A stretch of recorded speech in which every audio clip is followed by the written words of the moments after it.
మిత్రులందరికీ శుభోదయం. నేను మీ హరి. మరి ఇప్పుడు డిఎస్సికి ఎక్కువ కాల పరిమితి లేదండి. అందు గురించనే ఇంపార్టెంట్ బిట్స్‌తో కూడినటువంటి పీడీఎఫ్ మెటీరియల్‌ని తయారు చేయడం జరిగింది. వాటిని మీ ముందుంచుతున్నాను. మరి నేను టీచర్‌గా 12 ఇయర్స్ నుంచి వర్క్ చేస్తున్నాను. మీకు తెలిసిందే. మరి చాలా ఇంపార్టెంట్ బిట్లని పీడీఎఫ్‌గా చేశాను. చూడండి. వీడియో నచ్చితే లైక్ చేయండి. టాపిక్‌లోకి వెళ్ళిపోదామండి. ఆల్రెడీ మొదటి లెసను ఈ వీడియో చివరలో అయితే పెడతానండి. ఒకవేళ ఎవరైనా మిస్ అయ్యి ఉంటే చూసుకోండి. ఇప్పుడు రెండో లెసను 7వ తరగతి లెసన్ రెండవదండి సైన్స్‌లో పదార్థాల స్వభావం.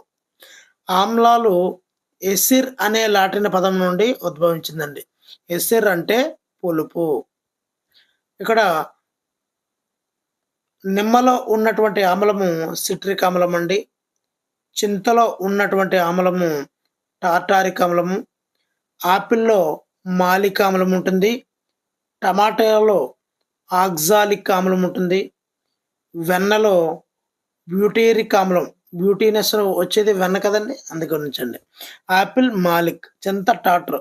ట్రాక్టర్ మీద చింతకాయలు పట్టుకెళ్ళిపోతే ఆ ఆమ్లం వచ్చేస్తదండి. నిమ్మ సిట్రిక్ తెలిసిందే. పాలు లాక్టిక్ ఆమ్లం. అందుకే పాలలోని వెన్నను లాక్టిక్ మీటర్ ద్వారా కొలుస్తారండి.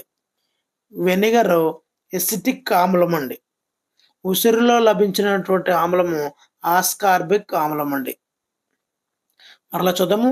నిమ్మ సిట్రిక్, చింత టార్టారిక్, ఆపిల్ మాలిక్, టమాటా ఆక్సాలిక్, వెన్న బ్యూటేరిక్, పాలు లాక్టిక్, వెనిగర్ ఎసిటిక్, ఉసిరి ఆస్కార్బిక్ ఆమ్లాలు దొరుకుతాయండి. ఆమ్లం అంటే ఎసిర్ అనే లాటిన్ పదం నుండి ఉద్భవించింది. ఎసిర్ అనగా పులుపండి. ఆమ్లాలు రుచికి పుల్లగా ఉంటాయి. నిమ్మజాతి ఫలాలు ఉసిరిలో ఆమ్లాలు ఎక్కువ ఉంటాయి. రసాయనాల రాజు సల్ఫ్యూరిక్ ఆమ్లం అండి. ఆమ్లాల్లో రాజు ఎవరు? సల్ఫ్యూరిక్ ఆమ్లం అండి. మరి బ్యాటరీల్లో వాడే ఈ రసాయనమే సల్ఫ్యూరిక్ ఆమ్లం. మన రసాయనాల రాజుగారినే వాడతామండి బ్యాటరీలో. అదేవిధంగా సోడాలు, శీతల పానీయాల్లో కార్బోనిక్ ఆమ్లాన్ని వాడతామండి. అసలు కార్బోనిక్ ఆమ్లం అంటే కార్బన్ డయాక్సైడ్‌ని నీటితో కలిపితే కార్బోనిక్ ఆమ్లం అనేది ఏర్పడుతుందండి. మరి అదేవిధంగా స్నానపు గదుల్లో శుభ్రత కోసం వాడేది హైడ్రోక్లోరిక్ ఆమ్లం అండి. ఎందు గురించని ఈ ఆమ్లాలు వాడతారు అంటే జారుడు స్వభావం కలిగినవి క్షారాలండి. ఎప్పుడైతే క్షార స్వభావం ఉన్నటువంటి సబ్బుని మనం రుద్దుకుంటున్నామో క్షారం పోవాలంటే ఖచ్చితంగా ఆమ్లాన్నే వాడాలండి. అందుకే స్నానపు గదుల్లో శుభ్రతలో వాడే ఆమ్లము హెచ్‌సిఎల్ అండి. అంటే హైడ్రోక్లోరిక్ ఆమ్లం. ఈ యొక్క ఆమ్లాలకు పీహెచ్ వాల్యూ 0 నుండి 7 వరకు ఉంటుందండి. మరి ఇక్కడ చూద్దామండి. బలమైన ఆమ్లము ఉదాహరణ ఇక్కడ సల్ఫ్యూరిక్ ఆమ్లము, హైడ్రోక్లోరిక్ ఆమ్లము, నత్రిక్ ఆమ్లము. ఇవి బలమైనటువంటి ఆమ్లాలండి. మరి బలహీనమైనటువంటి ఆమ్లాలు ఏంటంటే ఆక్సాలిక్ ఆమ్లము, ఎసిటిక్ ఆమ్లం, సిట్రిక్ ఆమ్లం. ఇవి బాగా గుర్తుంచుకోండి. బలమైన ఆమ్లాలు, బలహీన ఆమ్లాలు. కింది వానిలో బలహీనమే కాని ఆమ్లం ఏంటని అడుగుతాడు. కన్‌ఫ్యూజ్ పడి మనం తప్పు పెట్టేస్తుంటాం. బలమైన ఆమ్లాలు సల్ఫ్యూరిక్ ఆమ్లం ఇప్పుడే చెప్పుకున్నాము. రసాయనాల రాజు హెచ్‌సిఎల్ అది కూడా చెప్పాను. స్నానపు గదులు శుభ్రం చేస్తాము. అదేవిధంగా నత్రిక్ ఆమ్లం ఇవ్వండి. బలహీనమైనటువంటి ఆమ్లము ఆక్సాలిక్ ఆమ్లము, ఎసిటిక్ ఆమ్లము, సిట్రిక్ ఆమ్లము. ఓకేనండి. ఇప్పుడు క్షారాల్లోకి వద్దామండి. క్షారాలు జారుడు స్వభావం ఉండి రుచికి చేదుగా ఉంటాయండి. రుచికి పుల్లగా ఉండే ఆమ్లాలు, రుచికి చేదుగా ఉండేయి క్షారాలు. స్నానం చేసే సబ్బులో ఉండే రసాయనము పొటాషియం హైడ్రాక్సైడ్. Potassium hydroxide. అదేవిధంగా బట్టలు ఉతికే సబ్బులో సోడియం హైడ్రాక్సైడ్ అండి. బట్టలు ఉతికే సబ్బులో సోడియం హైడ్రాక్సైడ్ ఉంటుంది. స్నానం చేసే సబ్బులో పొటాషియం హైడ్రాక్సైడ్ ఉంటుందండి. అదేవిధంగా టూత్ పేస్ట్‌లో ఉండే అణుఘటకాలు calcium carbonate, aluminium hydroxide, sodium bicarbonate. చాలా చాలా ఇంపార్టెంట్ అండి. అదేవిధంగా నీటిలో కరిగే క్షారాలని ఆల్కలీలు అంటారండి. నీటిలో కరిగే క్షారాలను ఆల్కలీలు అంటారు. మరి బలమైనటువంటి క్షారాలు ఏంటంటే సోడియం హైడ్రాక్సైడ్. మరి ఆల్రెడీ సోడియం హైడ్రాక్సైడ్ గురించి చెప్పుకున్నాము. అది బట్టలు ఉతికే సబ్బులో ఉంటుంది. అదే బలమైనటువంటి క్షారం అండి. అదేవిధంగా పొటాషియం హైడ్రాక్సైడ్ ఇది ఎక్కడ ఉంటుందంటే సో స్నానం చేసే సబ్బులో ఉంటుందండి. ఇవన్నీ కూడా బలమైనటువంటి క్షారాలండి. మరి బలహీనమైనటువంటి క్షారం అమ్మోనియం హైడ్రాక్సైడ్ అండి. సో క్షారాల యొక్క pH విలువ 7-14 వరకు ఉంటుందండి. అదే ఆమ్లాలకైతే 0-7 వరకు ఉంటుంది. క్షారాలకి 7-14 వరకు ఉంటుందండి. మరి తటస్థ పదార్థాలకు ఉదాహరణ ఉప్పు ద్రావణము, పంచదార ద్రావణము, స్వేదన జలం అండి. ఈ 3 కూడా తటస్థ పదార్థాలు. మరి తటస్థ పదార్థాల యొక్క ద్రావణాల యొక్క pH విలువ కరెక్ట్‌గా ఎగ్జాక్ట్‌గా 7 ఉంటుందండి. ఇక్కడ అర్హీనియస్ అనే శాస్త్రజ్ఞుడు స్వీడన్ దేశానికి చెందినవాడండి. ఈయనకి 1903 సంవత్సరంలో నోబెల్ బహుమతి వచ్చిందండి. ఈయన ఆమ్లక్షార సిద్ధాంతాన్ని ప్రతిపాదించాడండి. అందుకే అర్హీనియస్ ఆమ్లక్షార సిద్ధాంతము అంటారండి.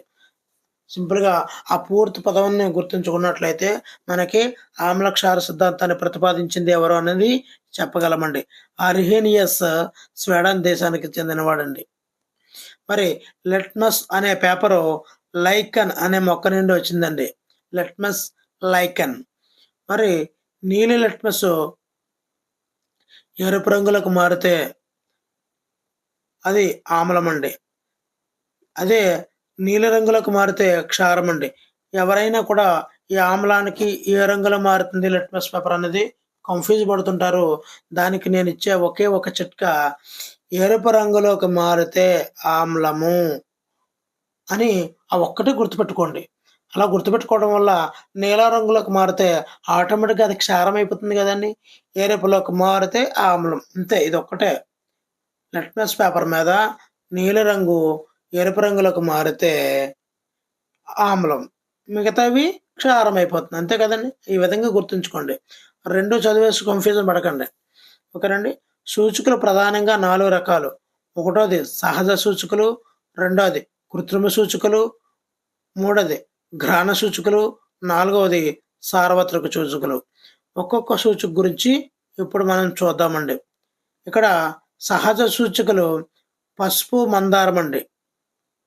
ఇగో టర్మరిక్ అండ్ హైబిస్కస్ అండి. ఈ 2 కూడా సహజ సూచికలండి. మరి పసుపు ఆమ్లంతో చర్య జరపదండి. అందువలన రంగు మారదు. పసుపు ఆమ్లంతో చర్య జరపదు. అందువల్ల రంగు మారదు. పసుపు క్షారంతో చర్య జరిపి ఎరుపు గోధుమ రంగులోకి మారుతుందండి. పసుపు క్షారంతో చర్య జరిపి ఎరుపు గోధుమ రంగులోకి మారుతుందండి. అదేవిధంగా మందారం ఆమ్లంతో చర్య జరిపి గులాబీ రంగులోకి మారుతుందండి. మందారం గులాబీ రంగు. ఓకేనండి. మందారం ఆమ్లంతో చర్య జరిపి గులాబీలోకి మారుతుందండి. మందారం క్షారాలతో చర్య జరిపి ఆకుపచ్చ రంగులోకి మారిపోద్దండి. సో ఇక్కడ గుర్తుంచుకోవాల్సింది ఏంటంటే ఇది సహజ సూచికలు. పసుపు ఆమ్లంతో చర్య జరపదు. క్షారంతో చర్య జరిపి ఎరుపు గోధుమ రంగులోకి మారుతుంది. మనం నిమ్మకాయను కోసినటువంటి కత్తితో ప్రయోగం చేసినప్పుడు ఎరుపు గోధుమ రంగులోకి మారుతుంది కదండి. అది గుర్తుంచుకోవాలి మనం. అదే మందారం ఆమ్లంతో చర్య జరిపినప్పుడు గులాబీ రంగు, మందారం క్షారాలతో చర్య జరిపినప్పుడు ఆకుపచ్చ రంగులోకి మారుతుందండి. మరి మందారమును ఆమ్ల క్షార సూచికగా ఉపయోగిస్తారు. ఎందు గురించి అంటే ఇక్కడ పసుపు ఆమ్లంతో చర్య జరపదు కాబట్టి ఇక్కడ మందారం అనేది ఆమ్లంతో చర్య జరిపినప్పుడు ఒక రంగులోకి, మందారంతో చర్య జరిపినప్పుడు ఒక రంగులోకి మారుతుంది. అందువల్ల ఆమ్ల క్షార సూచికగా మందారాన్ని మనం వాడుతూ ఉంటామండి. ఇక్కడ కృత్రిమ సూచికలు మరలా 4 రకాలండి. అవేంటంటే ఎర్ర లిట్మస్ పేపరు, నీలి లిట్మస్, మెథైల్ ఆరెంజ్, ఫెనాప్థలిన్. ఈ 4 కూడా కృత్రిమ సూచికలకి ఉదాహరణ అండి. ఇవి తయారు చేస్తారనమాట. మరి ఫెనాప్థలిన్ ఆమ్లాలతో చర్య జరపదండి. అందువల్ల రంగు మారదు. సేమ్ పసుపు కూడా అంతే కదండి. సో ఫెనాప్థలిన్ ఆమ్లాలతో చర్య జరపదు, రంగు మారదండి. ఇక్కడ చూద్దామండి. ఫెనాప్థలిన్ క్షారాలతో చర్య జరిపి గులాబీ రంగులోకి మారుతుందండి. ఓకేనండి. ఇప్పుడు గ్రహణ సూచికలు చూద్దామండి. మూడవది అది గ్రహణ సూచికలకు ఉదాహరణ ఉల్లి రసము, వెనిగర్, లవంగ నూనె. ఈ 3 కూడా గ్రహణ సూచికలకు ఉదాహరణ అండి. మరి ఈ యొక్క pH స్కేల్‌ని తయారు చేసింది సోరెన్సన్ అండి. సోరెన్సన్. ఇందాక చెప్పాను ఆమ్లాలకి 0-7 వరకు ఉంటుంది pH స్కేల్‌లో విలువ అని. అదేవిధంగా తటస్థ పదార్థాలకి 7 ఉంటుంది. క్షారాలకి 7-14 ఉంటుందని చెప్పుకోవడం జరిగింది. ఇక్కడ pH స్కేల్‌లో 0-7కి వెళ్తున్న కొలది ఆమ్ల స్వభావం తగ్గుతుందండి.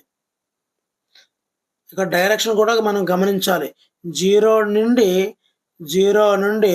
7 వైపుకి వెళితే కొలది ఆమ్ల స్వభావం డాష్ అని అడుగుతాడు. చాలా టఫ్‌గా ఉంటుంది. అప్పుడు మనకి తడిసిపోతుంటుంది. అప్పటికే మనకి చెమటలు వచ్చేస్తుంటాయి క్వశ్చన్ పేపర్ చూడబడకే.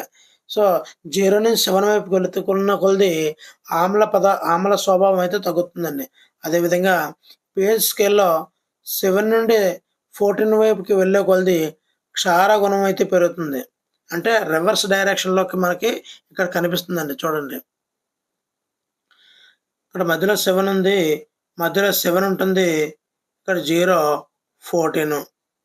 ఎలా వెళ్తే ఆమ్ల స్వభావం తగ్గుతుంది. ఎలా వెళ్తే క్షార స్వభావం పెరుగుతుందన్నమాట. ఈ విధంగా అక్కడ మనకు డిజైన్ చేయబడి ఉంది.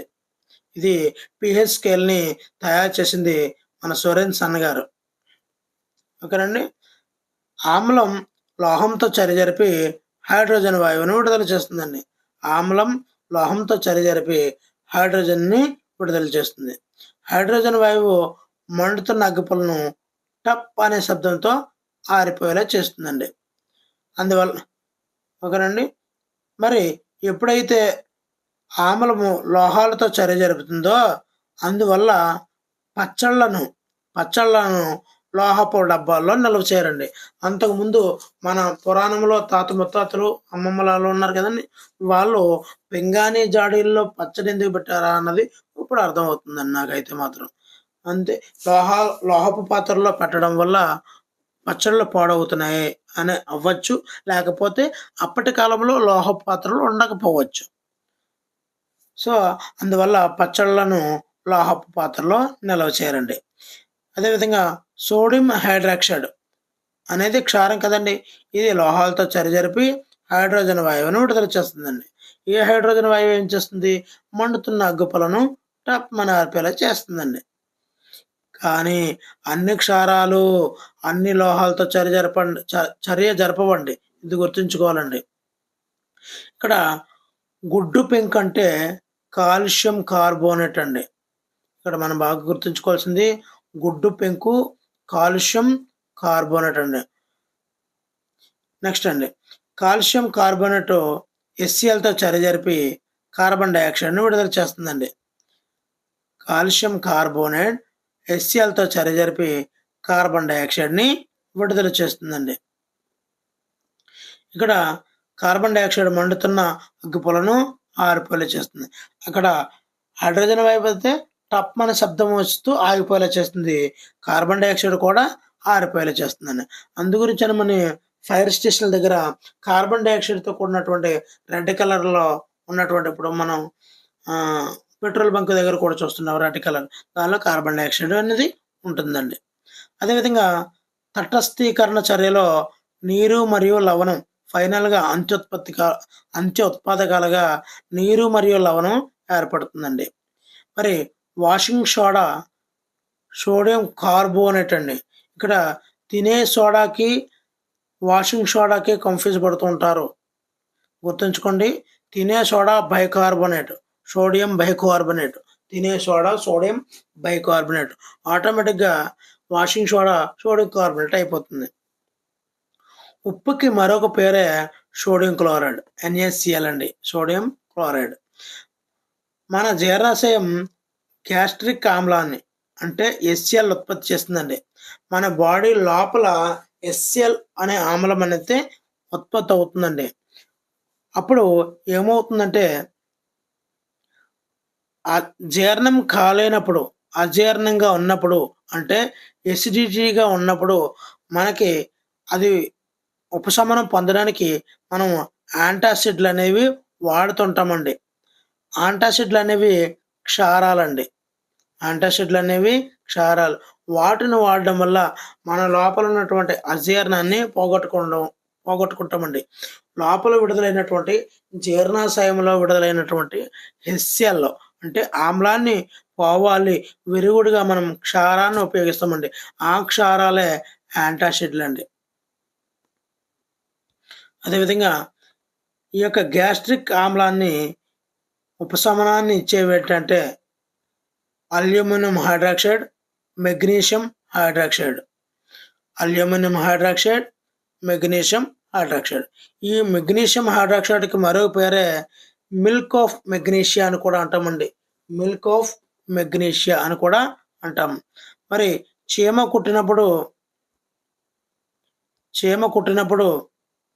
చీమ లేదా తేనెటీగ కుట్టినప్పుడు విడుదలయ్యే ఆమ్లం ఫార్మిక్ ఆమ్లం అండి. ఫార్మిక్ ఆమ్లం అండి. ఈ ఫార్మిక్ ఆమ్లాన్ని తటస్థీకరించేది బేకింగ్ సోడా ముద్ద అండి. ఇప్పుడు ఉతికి సోడియం బైకార్బోనేట్ ఉంది కదండి, దానిని ఇక్కడ చీమ కుట్టిన దగ్గర వేస్తే వెంటనే నొప్పి అయితే తగ్గిపోతుందండి. భూమి ఎక్కువ ఆమ్లత్వాన్ని కలిగి ఉంటే రైతులు పొడి సున్నం లేదా పొటాషియం హైడ్రాక్సైడ్, పొడి సున్నానికి మరో పేరు పొటాషియం హైడ్రాక్సైడ్ అండి, దానిని జల్లుతారండి. భూమి ఎక్కువ ఆమ్లత్వం ఉంటే క్షారత్వం జల్లాలి, అది పొడి సున్నం అండి. భూమి ఎక్కువ క్షారత్వాన్ని కలిగి ఉంటే కంపోస్ట్ లేదా అది మనకు ఎరువులు వేస్తుంటారు కదండి, అలా ఎరువు వేసి ఆ క్షారత్వాన్ని తగ్గిస్తుంటుందండి. అదేవిధంగా మట్టి స్వభావాన్ని బట్టి, భూమి యొక్క స్వభావాన్ని బట్టి హైడ్రాంజియా అనే మొక్క రకరకాల పువ్వులను అయితే పూవిస్తుందండి. సో పిహెచ్ వాల్యూ 5.5 కన్నా తక్కువ ఉంటే నీలిరంగు పువ్వులు, 5.5 కన్నా ఎక్కువ ఉంటే గులాబీ రంగు పువ్వుల్ని పూస్తుంది. అదేంటంటే హైడ్రాంజియా మొక్క. సో 7.7 అదే 5.5 కన్నా తక్కువ ఉన్నప్పుడు హైడ్రాంజియా మొక్క ఏ రంగు పువ్వులను పూస్తుంది? నీలం రంగు. ఎక్కువగా ఉంటే గులాబీ రంగు పువ్వులను పూస్తుందండి. ఈ విధంగా అడిగే ఛాన్స్ అయితే ఉంది ఫ్రెండ్స్. అదేవిధంగా సల్ఫర్ డయాక్సైడ్, నైట్రోజన్ డయాక్సైడ్ వాయువులు వర్షపు నీటి చుక్కలతో చర్య జరపడం వల్ల సల్ఫ్యూరిక్ ఆమ్లము, నత్రిక్ ఆమ్లాలు తయారవుతాయి. సో ఇలాంటి సల్ఫ్యూరిక్ ఆమ్లం ఇవన్నీ కూడా యాసిడ్స్ అండి. ఆమ్ల స్వభావం కలిగిన ఇవి వర్షంగా మారడాన్ని ఆమ్ల వర్షం అంటారండి. ఇక్కడ ఇందాక చెప్పాను, బ్యాటరీలో వాడే ఆమ్లం సల్ఫ్యూరిక్ ఆమ్లం అన్నాము, ఇది రసాయనాల రాజు అని కూడా అన్నాము. ఇవి ఎలా తయారవుతాయంటే సల్ఫర్ డయాక్సైడ్ నీటితో కలపడం వల్ల సల్ఫ్యూరిక్ ఆమ్లం ఏర్పడుతుందండి. అదేవిధంగా నైట్రోజన్ డయాక్సైడ్ నీటితో చర్య జరపడం వల్ల నత్రిక్ ఆమ్లం ఏర్పడుతుందండి. ఈ యొక్క సల్ఫ్యూరిక్ ఆమ్లం, నత్రిక్ ఆమ్లాలు ఇలా వర్షంగా పడ్డాన్ని ఆమ్ల వర్షం అని కూడా అంటుంటామండి. ఇక్కడ చూద్దామండి, ఆమ్లం పేరు వెనిగర్, అంటే ఎసిటిక్ ఆమ్లం. దీని యొక్క ఉపయోగం ఆహార పదార్థాల తయారీకి, నిల్వ ఉంచడానికి ఈ యొక్క వెనిగర్ని ఎక్కువ ఉపయోగిస్తారండి. మన కేకుల్లో కూడా ఉపయోగిస్తుంటారు. అదేవిధంగా సిట్రిక్ ఆమ్లం అంటే నిమ్మజాతి ఫలాల్లో ఉంటాయి కదండి, అదండి. ఆహార పదార్థాలు నిల్వ ఉంచడానికి, అదేవిధంగా శీతల పానీయాల్లో కూడా ఉపయోగిస్తారండి. అదేవిధంగా నత్రిక్ ఆమ్లము అంటే నత్రిక్ ఆమ్లము మరియు సల్ఫ్యూరిక్ ఆమ్లం ఇది దేనిలో ఉపయోగిస్తారంటే రసాయనిక ఎరువుల్లోనూ, అదేవిధంగా రంగుల్లోనూ, అద్దకాల్లోనూ వీటన్నింటిలో కూడా ఈ యొక్క సల్ఫ్యూరిక్ ఆమ్లము మరియు నత్రిక్ ఆమ్లాన్ని వాడతారండి. మరి సల్ఫ్యూరిక్ ఆమ్లం చూద్దామండి, అది వాహనాల బ్యాటరీల్లో వాడుతుంటారండి. ఇక టానిక్ ఆమ్లం వచ్చినట్లయితే సిరా తయారీలో టానిక్ ఆమ్లాన్ని వాడుతుంటారండి. అదేవిధంగా తోలు పరిశ్రమల్లో కూడా ఈ యొక్క టానిక్ ఆమ్లాన్ని వాడతారండి. ఈ విధంగా ఆమ్లాలు అనేవి ఉపయోగపడతాయండి. ఒకసారి స్క్రీన్ షాట్ తీసుకుంటే మీకు ఒక్కసారి మరలా రివిజన్ చేసుకోవడానికి మీకు ఉపయోగపడుతుంది. ఇలాంటివి ఏమైనా ఇంపార్టెంట్ వచ్చినప్పుడు అన్ని స్క్రీన్ షాట్లు తీసుకొని ఒక పీడిఎఫ్ తీసుకొని ఒక ప్రింట్అవుట్ తీసేయండి. సింపుల్గా మీకు హ్యాపీగా ఉంటుంది అన్నమాట. మరి క్షారాలు, కాల్షియం హైడ్రాక్సైడ్ చూసుకున్నట్లయితే నేలలోని క్షారతను తగ్గిస్తుందండి. అదే గోడలకు సున్నం వేస్తారు కదండి, అదే కాల్షియం హైడ్రాక్సైడ్ అండి. ఇంతకుముందు చెప్పాం magnesium hydroxide, milk of magnesia, యాంటాసిడ్లు మరియు విరోచనకారి. ఎప్పుడైతే మనకు పుల్లన్ని తేనుపులు వస్తున్నాయో, మనం లోపల నుంచి ఎస్సీఎల్ బయట తన్నుకొస్తుంటుంది అనమాట. అలాంటప్పుడు ఇలాంటి ఈ యొక్క డైజెస్ట్ అవ్వడానికి ట్యాబ్లెట్ తీసుకున్నాం కదా చూసారు, అది చప్పరిస్తూ తింటాము. అది దానిలోనే మిల్క్ ఆఫ్ మెగ్నీషియా కూడా ఉంటుందండి. దానిలో యాంటాసిడ్లుగా పనిచేస్తుంది అనమాట. వెంటనే అది ఏమవుతుందంటే తగ్గిపోతుంది అనమాట. ఈ యొక్క పుల్లని తేనెపుల్ని అది ఆమ్లాన్ని తటస్థీకరించేస్తుందండి. అదేవిధంగా అమ్మోనియం హైడ్రాక్సైడ్ కిటికీలు మరియు వాటిని శుభ్రం చేయడానికి, ఇప్పుడు చూడండి కోలిన్ లాంటి పదార్థాలు ఉంటాయి కదండి, కోలిన్లు ఉంటాయి కదా ఇంట్లో, దానిలో అమ్మోనియం హైడ్రాక్సైడ్ ఉంటుందండి. కిటికీలను అది శుభ్రం చేయడానికి ఉపయోగపడుతుంది అనమాట. మరి సోడియం హైడ్రాక్సైడ్ పేపరు, సబ్బులు, డిటర్జెంట్ల తయారీకి సోడియం హైడ్రాక్సైడ్ ఉపయోగిస్తారండి. ఇందాక చెప్పాను సోడియం హైడ్రాక్సైడ్ దీనిలో గిన్నెల ఈ సబ్బుల్లో వాడతారని చెప్పాను. ఒంటి సబ్బుల్లో వాడతారని చెప్పాను కదండి, అదే అండి. పేపర్ తయారీలోను, సబ్బుల తయారీలోను, డిటర్జెంట్ల తయారీలోను సోడియం హైడ్రాక్సైడ్ ఉపయోగిస్తారండి. అదేవిధంగా పొటాషియం హైడ్రాక్సైడ్ కూడా సబ్బుల్లో తయారు చేస్తారండి. అది బట్టలు ఉతికే సబ్బులో పొటాషియం హైడ్రాక్సైడ్ అని ఆల్రెడీ చెప్పుకోవడం జరిగింది. అదేవిధంగా బ్యాటరీల ఉత్పత్తిలో కూడా ఈ యొక్క పొటాషియం హైడ్రాక్సైడ్ ఉత్పత్తి బ్యాటరీల ఉత్పత్తిలో కూడా పొటాషియం హైడ్రాక్సైడ్ని ఉపయోగిస్తారండి. ఇంకా చివరికి వస్తామండి. వీడియో నచ్చితే తప్పనిసరిగా లైక్ చేయండి. మరియు సబ్బును కొబ్బరి నూనె వంటి పాటి ఆమ్లాలను సోడియం హైడ్రాక్సైడ్ లేదా పొటాషియం హైడ్రాక్సైడ్ వంటి ఆల్కలీలకు కలిపి తయారు చేస్తారండి.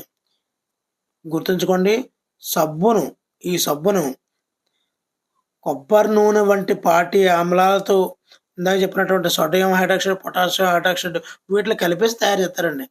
కొబ్బరి నూనెతో ఆ యొక్క హైడ్రాక్సైడ్లు కలిపేసి సబ్బులు తయారు చేస్తారనమాట. అదేవిధంగా సౌందర్య సాధనాలలో వినియోగించే క్షారం జింక్ హైడ్రాక్సైడ్ అండి. చాలా చాలా ఇంపార్టెంట్ బిట్ అండి. ఎన్నో ఇంపార్టెంట్ బిట్లతో కూడినటువంటి 5 పేజీల్లో పీడిఎఫ్ తయారు చేశానండి. మరి వీడియో నచ్చితే తప్పనిసరిగా లైక్ చేయండి. ఇలా లైక్ చేయడం వల్ల మీలాంటి ఎంతోమంది నిరుద్యోగ యువతకి వీడియో చేరి అందరికి ఉపయోగపడుతుందని కోరుకుంటున్నాను. Thank you for watching. Me Hari signing out.